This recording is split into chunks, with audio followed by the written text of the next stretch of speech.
நீங்கள் ஏதாவது ஒன்று மிஸ் பண்ணியிருக்கீங்களா மேம் உங்கள் இந்த ஜேர்னியில் நான் மிஸ் பண்ண ஒரு விஷயம் அப்படின்னு? I missed my childhood a lot because I was almost in the sets forever. ஏதோ ஒரு ஷூட்டிங்கில் தான் இருந்தேன். ஸோ இந்த வழக்கமாக ஒரு சைல்ட்ஹுட் ஒன்று இருக்கும்ல, ஃப்ரெண்ட்ஸ் கூட விளையாடிட்டு டிப்பிக்கலாக ஸ்கூல் போயிட்டு வர்றது, ஃப்ரெண்ட்ஸ் கூட விளையாடுறது, வேற ஒரு ரெஸ்பான்சிபிலிட்டியே இல்லாத ஒரு சைல்ட்ஹுட் இருக்கும்ல, அது எனக்கு இருந்ததே இல்லை. I was always responsible. Okay. வீட்டு சுமையை சின்ன வயசுலேருந்தே சுமந்ததால் I am very responsible person. அது நான் நிறைய மிஸ் பண்ணியிருக்கேன். காலேஜ் எல்லாம் நான் போனதில்லை. I did my BCA through கரஸ் தான். ஏன்னா அதுவுமே நான் எனக்கு டிகிரி வேணும்னு சொல்லி நான் பண்ணது. யாரும் அப்போல்லாம் I was doing in peaks.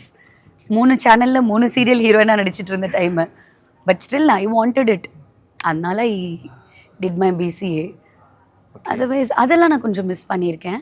But I have gained a lot as a individual. ஏன்னா அந்த சின்ன வயசுலேயே நிறைய பேர் கூட இருக்கக்கூடிய அனுபவம், ரெஸ்பான்சிபிள், எக்ஸ்போஷர். எவ்வளோ ஊர்கள் ட்ராவல் பண்ணியிருக்கோம், எவ்வளோ பேரை பார்த்துருக்கோம், எவ்வளோ ஃபுட்டு எக்ஸ்பீரியன்ஸ் பண்ணியிருக்கோம், எவ்வளோ லாங்குவேஜஸ். எனக்கெல்லாம் இப்போ மலையாளம் நான் நல்லா பேசுவேன், தமிழ், தெலுங்கு, ஹிந்தி எல்லாமே I speak fluently. This is all because of my exposure. You know that comes with your work experience, meeting different people, learning different things from different people.